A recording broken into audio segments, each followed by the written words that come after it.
नमस्कार मंडळी. तर आज आपण पाहणार आहोत खेकड्याचं कालवण. एकदम कमीत कमी साहित्यामध्ये आणि भाताबरोबर, भाकरी, चपातीबरोबर खूपच छान लागतं आणि पावसामध्ये खेकडे आणि खेकड्याचं कालवण खायला मजा वेगळीच असते. नमस्कार मंडळी, कसे आहेत सर्व? तर याआधी तुम्ही गावचे ब्लॉग, शॉर्ट व्हिडिओ बरेच होते ते पाहिला असेल. तुमचे मनापासून धन्यवाद. आणि पाहिला नसेल तर नक्की पाहायला विसरू नका. तर बाहेर मस्त पाऊस लागतोय, तर आज आपण पाहणार आहोत खेकड्याचं कालवण मालवणी पद्धतीमध्ये आणि कमीत कमी साहित्यामध्ये. खूप छान लागतं हे खेकड्याचं कालवण चपाती, भाकरी, भातावर सुद्धा. चला तर रेसिपीला सुरुवात करूया.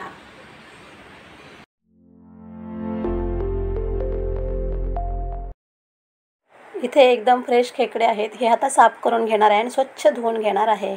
हे बघा, या प्रकारे पहा. आता ह्या पुढे आपण पुढची प्रोसेस पाहूया. आता हे मोठे डेगे किंवा आम्ही नांगे पण म्हणतो ते एकत्र करून घेऊया आणि छोटे नांगे आहेत ते मिक्सरला लावून घेऊया. तर 2 चमचे तेल घालूया. त्यानंतर 10 ते 12 लसूण घेतलेले आहेत, लसूण पाकळ्या आणि अर्धा इंच आलं.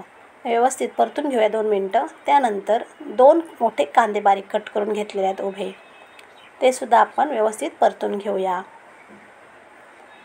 त्यानंतर सुकं खोबरं 1 वाटी घेतलेलं आहे, ओलं खोबरं अर्धी वाटी. एवढं आपल्याला प्रमाण घ्यायचं आहे.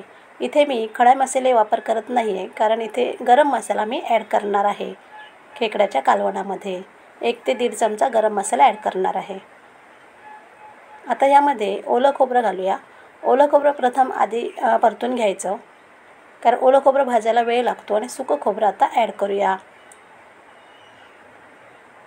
आता व्यवस्थित खरपूस कलर येईपर्यंत परतून घेऊया आणि आता हे थंड झाल्यावर मिक्सरला लावून घेऊया. यामध्ये थोडंसं पाणी घालून एकदम फाईन पेस्ट करायची आहे. मंडळी, हे कालवण बाहेर भरपूर पाऊस असताना करायचं खूप छान लागतं आणि पावसामध्ये खेकडे खाण्याची मजा काय वेगळीच असते. एकदा नक्की या प्रकारे ट्राय करा. आणि हे सर्व साहित्य प्रमाण डिस्क्रिप्शन बॉक्समध्ये दिलेलं आहे, ते तुम्ही पाहू शकता. हे बघा, थोडंसं पाणी घालून हे आता आपण एकदम बारीक मिक्सरला लावून घेऊया या प्रकारे. आता आपण पुढे पाहूया. आता इथे छोटे नांगे आहेत, म्हणजे डेंगे, ते आपण मिक्सरला लावून घेऊया. हे आपल्याला गाळून घ्यायचं आहे गाळणीने. आणि हे पण पाणी आपल्याला कालवणामध्ये ॲड करायचं आहे. आता हे आपण गाळून घेऊया, म्हणजे कवचे जे असतात ते बारीक बारीक राहणार नाही.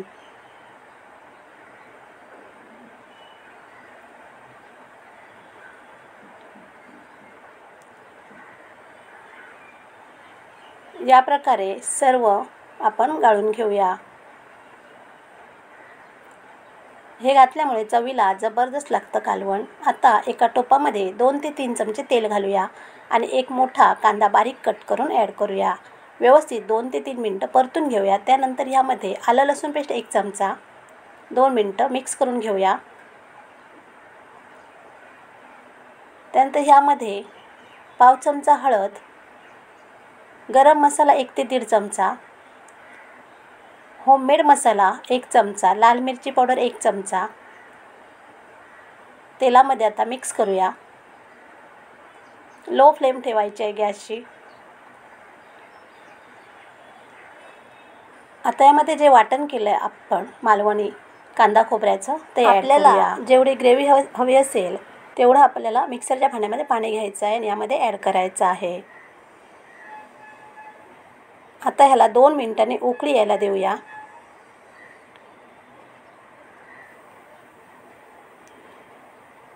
आणि उकळी आल्यानंतर आपल्याला ह्यामध्ये जे आपण खेकडे साफ केलेले आहेत ते यामध्ये ॲड करूया.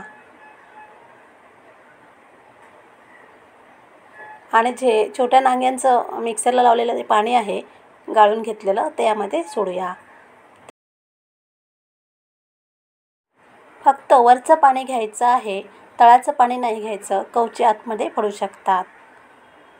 आता यामध्ये मीठ घालूया चवीनुसार. 1 कोकमा घालूया आणि ह्यामध्ये अजून जरासं पाणी घालूया आणि 5 ते 6 मिनटं मीडियम फ्लेमवर शिजायला देऊया. 5 ते 6 मिनटानंतर आपल्या खेकड्याचं कालवण तयार आहे. आता ह्यामध्ये कोथिंबीर घालूया. खूप छान कलर आला आहे बघा, मस्तच लागतं. या प्रकारे नक्की ट्राय करा मंडळी. ही रेसिपी कशी वाटली कमेंट करून सांगा. आवडली असेल तर लाईक करा, इतर नातेवाईकांना तुमच्या शेअर करा. चॅनलवर नवीन असाल तर सबस्क्राईब करून बाजूला बेल आयकॉन क्लिक करा. धन्यवाद.